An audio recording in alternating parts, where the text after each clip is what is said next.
ദക്ഷിണേഷ്യ ഇന്ന് വളരെ വലിയ ഒരു സംഘർഷത്തിൻ്റെ ദിനത്തിലൂടെയാണ് കടന്നു പോകുന്നത്. ആ സംഘർഷത്തിൻ്റെ കാരണം വാസ്തവത്തിൽ ഒരു പട്ടാള ഭരണാധികാരിയുടെ സ്വയംകൃതാനർത്ഥം എന്ന് പറയാവുന്ന ഒറ്റവാചകത്തിൽ വിശേഷിപ്പിക്കാവുന്ന കാര്യമാണ്.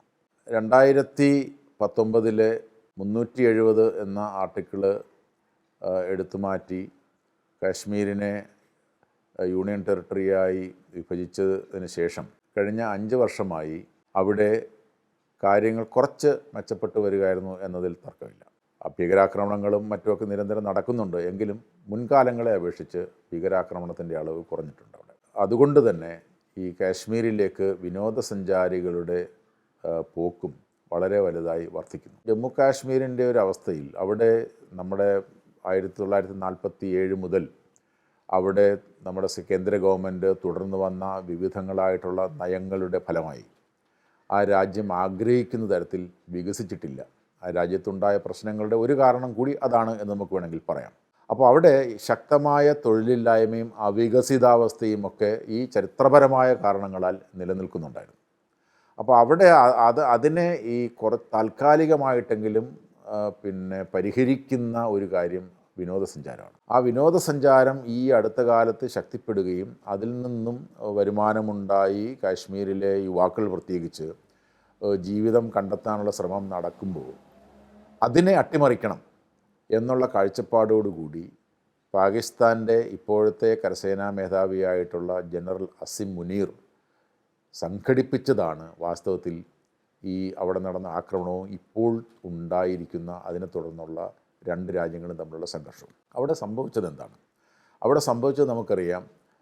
പഹൽഗാമിലെ ബൈസരൺ താഴ്വര എന്ന് പറയുന്നത്, പഹൽഗാം തന്നെ ഏറ്റവും മനോഹരമായ സ്ഥലമാണ്. അതിൽ ബൈസരൺ താഴ്വര മിനി സ്വിറ്റ്സർലൻഡ് എന്നാണ് അറിയപ്പെടുന്നത്. അപ്പോൾ അത്രമാത്രം സൗന്ദര്യമുള്ള, അത്രമാത്രം ആസ്വാദ്യകരമായ, ആകർഷണീയമായ ഒരു പ്രദേശമാണ് ബൈസരൺ താഴ്വര. കാശ്മീർ സന്ദർശിക്കുന്നവർ ബൈസരൺ താഴ്വര സന്ദർശിക്കാതെ പോകാറില്ല. അപ്പോൾ അതുകൊണ്ട് തന്നെ അവിടെ അതൊരു സുപ്രധാനമായ ഒരു വിനോദസഞ്ചാര കേന്ദ്രമായി മാറി. ആ വിനോദസഞ്ചാര കേന്ദ്രത്തിൽ ആളുകൾ സന്ദർശനം നടത്തി അവിടുത്തെ പ്രകൃതി ഭംഗി ആസ്വദിച്ചുകൊണ്ടിരിക്കുന്ന വേളയിലാണ് ഭീകരന്മാർ പെട്ടെന്ന് അവിടെ പ്രത്യക്ഷപ്പെടുകയും അവിടെ നിന്ന ആളുകളിൽ നിന്നും പുരുഷന്മാരെ തെരഞ്ഞു പിടിക്കുകയും ആ പുരുഷന്മാരിൽ തന്നെ ഹിന്ദു ജനവിഭാഗങ്ങൾ, ഹിന്ദു മതത്തിൽപ്പെട്ട ആളുകളുടെ പേര് ചോദിച്ച് അവരുടെ മാതാപിതാക്കളുടെ, ഭാര്യയുടെ, അമ്മയുടെ, മകളുടെയൊക്കെ മുമ്പിൽ വെച്ച് അതിനിഷ്ഠൂരമായി, മനുഷ്യ മനസാക്ഷിയെ മരവിപ്പിക്കുന്ന തരത്തിൽ അതിനിഷ്ഠൂരമായി കൊലപ്പെടുത്തി. അങ്ങനെ ഒരു ക്രൂരമായ ആക്രമണം നടക്കുമ്പോൾ നിരപരാധികളായി, നമ്മൾ സാധാരണ പറയും 2016 2019 ഉറിയിലും പുൽവാമയിലുമൊക്കെ ഉണ്ടായത് നമ്മുടെ സേനാംഗങ്ങളാണ് മരിച്ചതെങ്കിൽ ഇവിടെ നിരപരാധികളായ, ഈ ആയുധമേന്താത്ത നിരപരാധികളായിട്ടുള്ള ആളുകൾ അവിടെ നമ്മുടെ രാജ്യത്തിൻ്റെ ആഹ്വാനപ്രകാരം തന്നെ കാശ്മീർ നിങ്ങൾ സന്ദർശിക്കൂ, കാശ്മീർ മനോഹരമായ സ്ഥലമാണ്, ഇവിടെ ഇപ്പോൾ ഒരു സാധാരണഗതിയിലേക്ക് കാര്യങ്ങൾ വന്നിട്ടുണ്ട് എന്നൊക്കെ വിശ്വസിച്ച് അവിടെ വന്ന ആളുകൾ ഈ തരത്തിൽ കൊല്ലപ്പെട്ടപ്പോൾ അതിനെതിരെ പ്രതികരിക്കാതിരിക്കാൻ ഒരു ഭരണകൂടത്തിനും ആവില്ല. അപ്പോൾ നമ്മൾ ചെയ്തത് എന്താണെന്ന് വെച്ചാൽ, നമ്മൾ പറഞ്ഞു ഇന്ത്യ എന്ന് പറയുന്ന രാജ്യം വളരെയധികം വേദനിച്ചിട്ടുണ്ട് ഇക്കാര്യത്തിൽ. ഈ വേദനയിൽ ഇന്ത്യ എന്ന് പറയുന്ന രാഷ്ട്രം ഒന്നായി നിൽക്കുകയാണ്. വാസ്തവത്തിൽ ഈ മതത്തെ ചോദിച്ച് വേർതിരിച്ച ആളുകളെ കൊന്നതിലൂടെ ഭീകരന്മാർ ആഗ്രഹിച്ചിരുന്നത് ഈ മതത്തിൻ്റെ പേരിൽ ഇന്ത്യയിലൊരു സംഘർഷവും അഭിപ്രായ വ്യത്യാസങ്ങളും സമരങ്ങളും ബഹളങ്ങളും ഒക്കെ ഉണ്ടാകുമെന്നാണ്. എന്നാൽ അതിൽ നിന്ന് വ്യത്യസ്തമായി വളരെ പക്വതയോടുകൂടി ഇന്ത്യ ഈ വിഷയത്തിൽ ഒന്നായി നിന്നുകൊണ്ട് ഇതിനെതിരെ അതിശക്തമായി പ്രതികരിക്കണം എന്ന ഒരു വികാരത്തിലേക്കാണ് വന്നത്. അത് തന്നെ നമ്മുടെ പ്രധാനമന്ത്രി വളരെ വ്യക്തമായി സൂചിപ്പിക്കുകയും ചെയ്തു. 2 സംഭാഷണങ്ങളിലൂടെ ബീഹാറിൽ മധുബനിയിൽ നടത്തിയ പ്രസംഗവും അതിന് തൊട്ടടുത്ത ദിവസം ഞായറാഴ്ച നടത്തിയ മൻ കി ബാത്ത് പ്രസംഗത്തിലൂടെ 2 കാര്യങ്ങൾ അദ്ദേഹം പറഞ്ഞു. ഒന്ന്, ഞങ്ങൾ ഈ കുറ്റവാളികളെ ശിക്ഷിക്കും.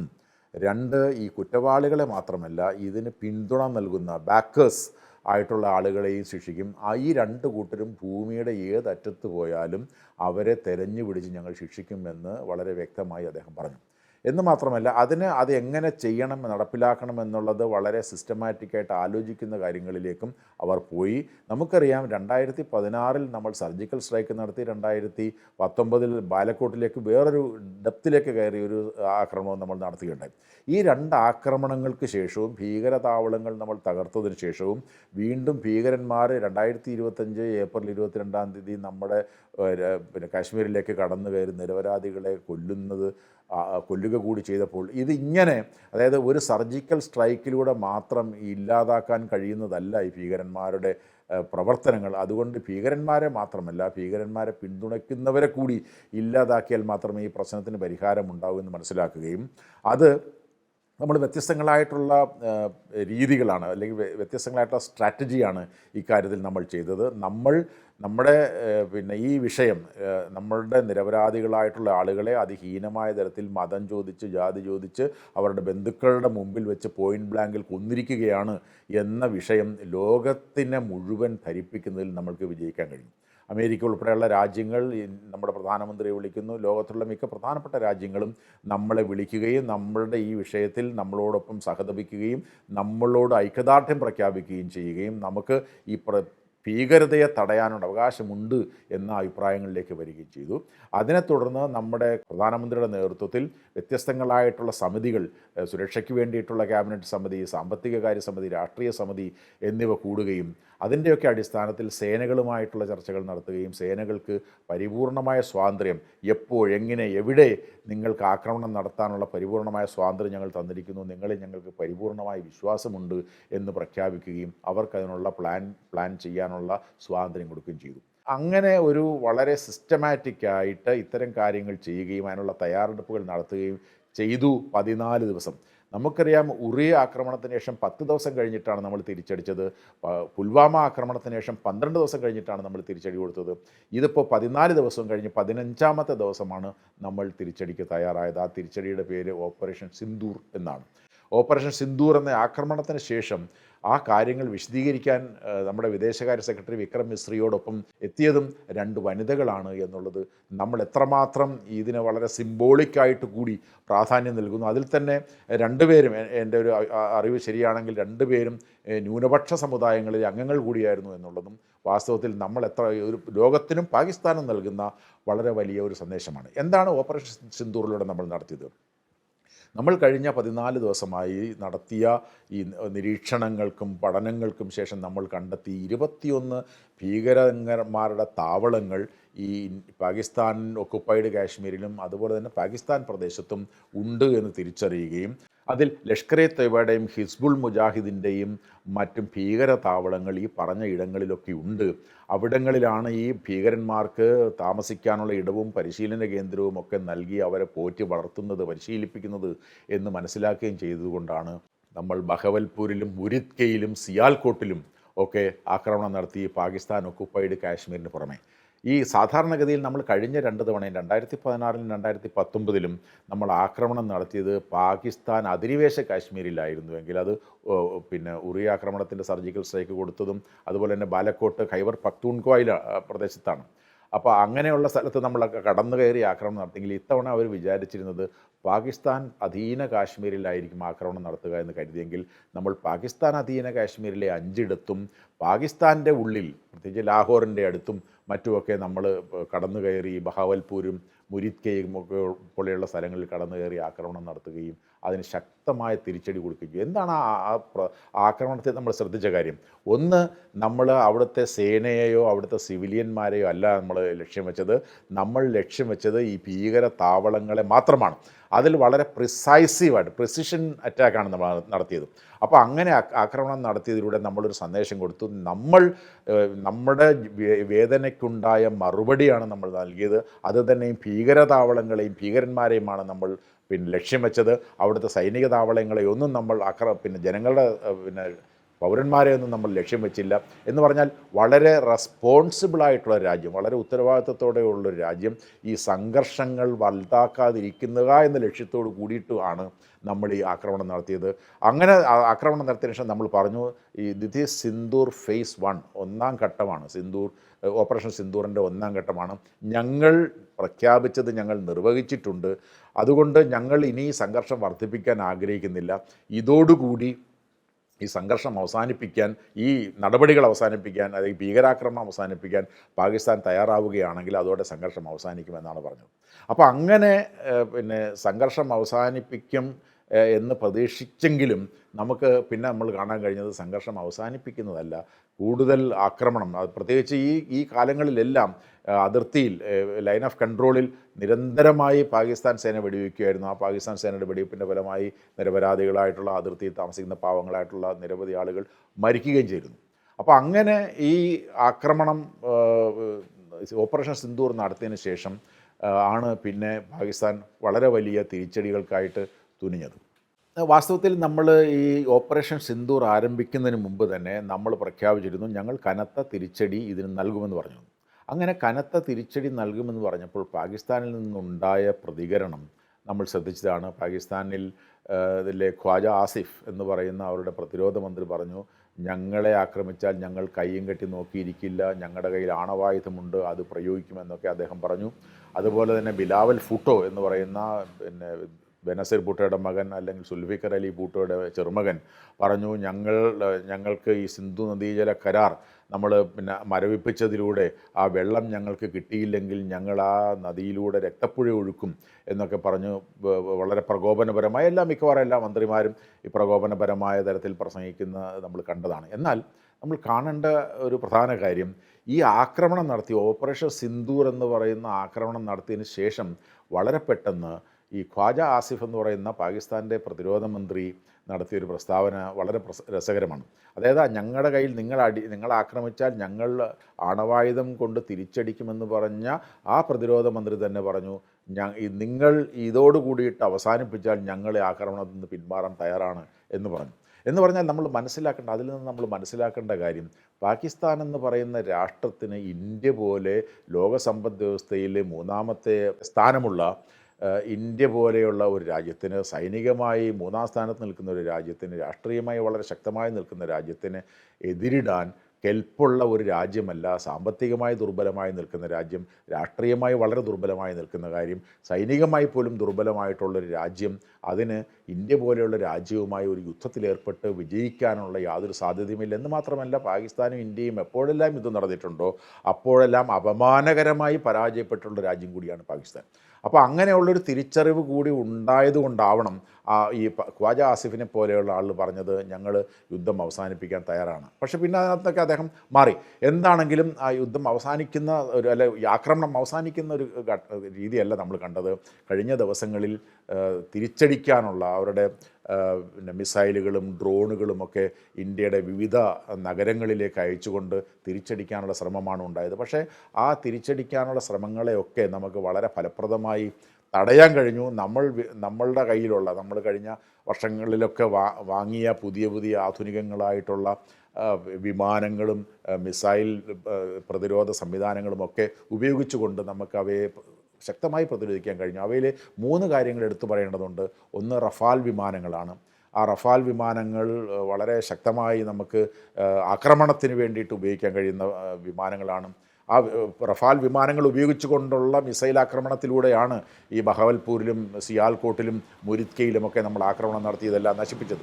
അതിന് പ്രത്യേകത എന്ന് പറയുന്നത്, നമ്മൾ മുൻകാലങ്ങളിൽ അത് സർജിക്കൽ സ്ട്രൈക്കിനും ബാലക്കോട്ട് ആക്രമണത്തിനും അതിർത്തി കടന്ന് നമ്മുടെ LOC കടന്ന് ഉള്ളിൽ കയറിയാണ് ആക്രമിച്ചതെങ്കിൽ, ഇത്തവണ നമ്മൾ നമ്മുടെ അതിർത്തികൾക്കുള്ളിൽ നിന്നുകൊണ്ട് നടത്തിയ ആക്രമണത്തിലാണ് ഈ പാകിസ്ഥാൻ ഈ നാശനഷ്ടങ്ങൾ വരുത്തിയത്. അപ്പോൾ തിരിച്ച് അതിന് ബദലായി പാകിസ്ഥാൻ ആക്രമണം നടത്തിയപ്പോൾ നമുക്ക് വളരെ അധികം സഹായമായത് പ്രധാനമായും റഷ്യയിൽ നിന്ന് വാങ്ങിച്ച S-400 ട്രയംഫ് മിസൈൽ, നമ്മൾ സുദർശന ചക്ര എന്ന് പേര് നൽകിയിരിക്കുന്ന ആ മിസൈൽ പ്രതിരോധ സംവിധാനം എത്രത്തോളം ഈ മിസൈൽസും ഡ്രോൺസും ഒക്കെ വന്നാലും അവയൊക്കെ ഫലപ്രദമായി നേരത്തെ കണ്ട് നശിപ്പിക്കാനുള്ളൊരു സംവിധാനമാണ്. അത് റഷ്യയിൽ നിന്ന് വാങ്ങിച്ചാണ്. റഷ്യയിൽ നിന്ന് വാസ്തവത്തിൽ നമ്മളത് വാങ്ങാനായിട്ട് ശ്രമിക്കുന്ന ഘട്ടത്തിൽ നമുക്കെതിരെ ഉപരോധ ഭീഷണിയുമായി വന്നിരുന്നു അമേരിക്ക.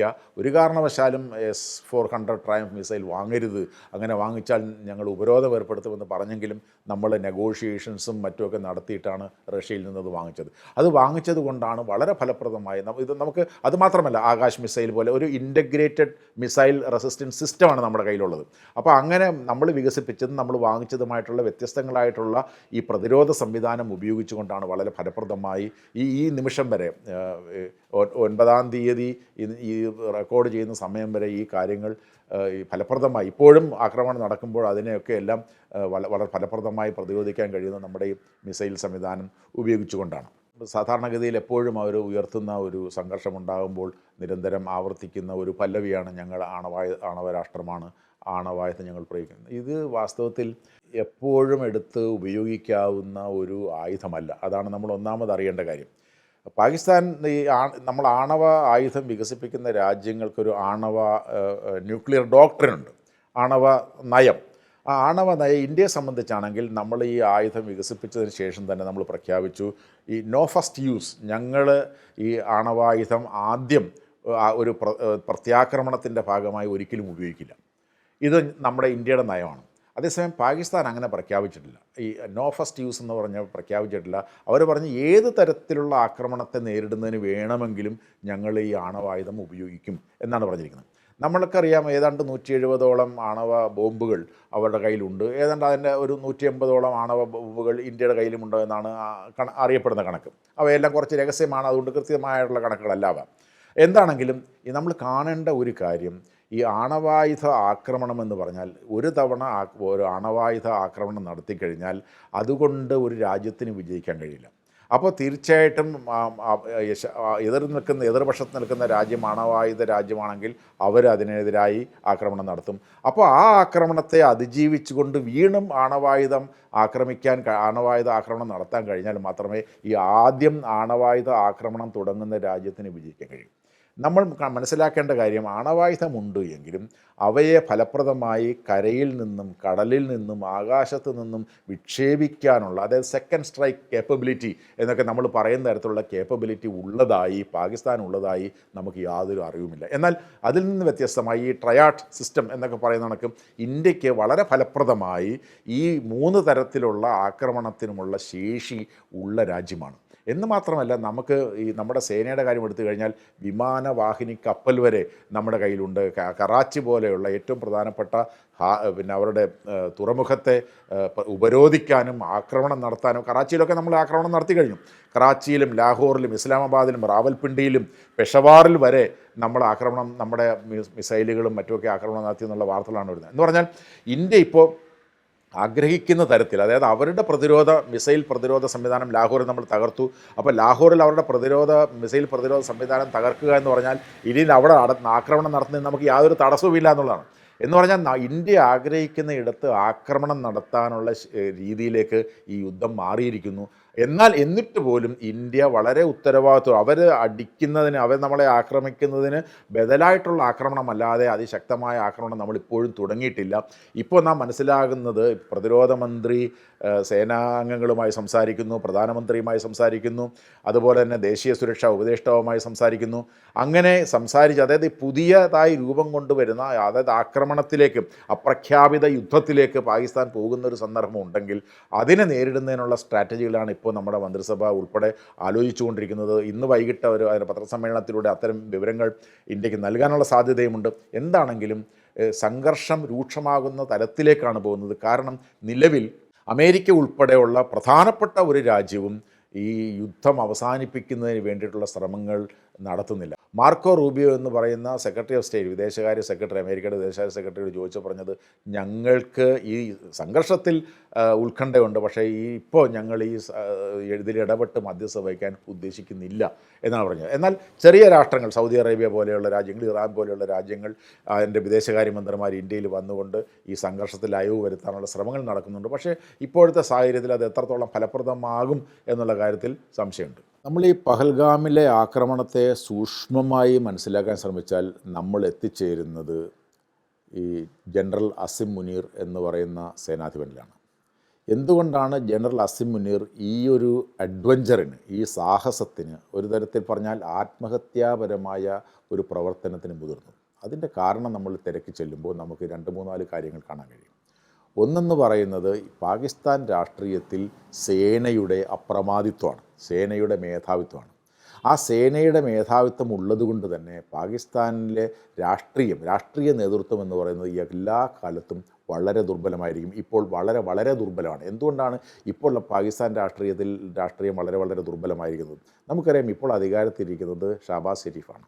ഷഹബാസ് ഷെരീഫ് എങ്ങനെയാണ് അധികാരത്തിൽ വന്നത്? നേരത്തെ അധികാരത്തിലിരുന്ന ഇമ്രാൻഖാനെതിരെ കേസുകൾ ചുമത്തി, ഇമ്രാൻഖാൻ തന്നെ മത്സരിച്ചാൽ അധികാരത്തിൽ വരുമെന്ന് മനസ്സിലാക്കിക്കൊണ്ട് ഇമ്രാൻഖാനെ ജയിലിലടയ്ക്കുന്നു. ഇമ്രാൻഖാനെ തെരഞ്ഞെടുപ്പിൽ നിൽക്കാതിരിക്കാനായിട്ട് ബാൻ ചെയ്യുന്നു. ഇമ്രാൻഖാൻ്റെ പാർട്ടി പാകിസ്ഥാൻ തെഹ്രീക്ക് ഇൻസാഫ് PTI എന്ന് പറയുന്ന പാർട്ടിയെ നിരോധിക്കുന്നു. അതിനു പുറമെ ഇമ്രാൻഖാൻ്റെ വളരെ അടുത്ത സുഹൃത്തുക്കളായിട്ടുള്ള നേതാക്കന്മാരായിട്ടുള്ള ആൾക്കാരെ കൂടി തെരഞ്ഞെടുപ്പിൽ മത്സരിക്കുന്നതിൽ നിന്ന് ബാൻ ചെയ്യുന്നു. എന്ന് മാത്രമല്ല, പാകിസ്ഥാൻ തെഹ്രീക്ക് ഇൻസാഫ് പാർട്ടിക്ക് മത്സരിക്കാൻ പറ്റാത്തതുകൊണ്ട് ഇമ്രാൻഖാൻ്റെ അനുയായികൾ സ്വതന്ത്രരായി മത്സരിക്കുന്നു. അങ്ങനെ സ്വതന്ത്രരായി മത്സരിച്ചവർ പലരും ജയിച്ചവരെ എന്തെങ്കിലുമൊക്കെ തൊടുന്യായങ്ങൾ പറഞ്ഞ് ജയിച്ചവരെ തോറ്റവരായി പ്രഖ്യാപിക്കുന്നു.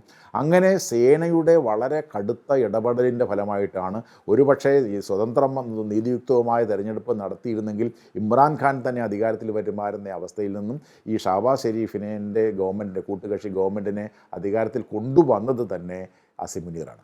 ഷഹബാസ് ഷെരീഫിൻ്റെ ഗവൺമെൻറ് മുൻകാലങ്ങളിൽ അവിടെ നിലനിന്നിരുന്ന ജനകീയ സർക്കാരിനേക്കാൾ ഈ പട്ടാളത്തിൻ്റെ പിന്തുണയോടെ അധികാരത്തിൽ വന്നു എന്നുള്ളതുകൊണ്ട് വളരെ ദുർബലമാണ്. എല്ലാ കാലത്തും നമ്മൾ ആ പാകിസ്ഥാൻ എന്ന് പറയുന്ന രാഷ്ട്രമുണ്ടായി ഒരു 3-4 വർഷം കഴിഞ്ഞപ്പോൾ തന്നെ അത് പട്ടാളത്തിൻ്റെ മേൽക്കൈയിലേക്ക് വന്നു എന്ന് നമുക്കെല്ലാവർക്കും അറിയാം.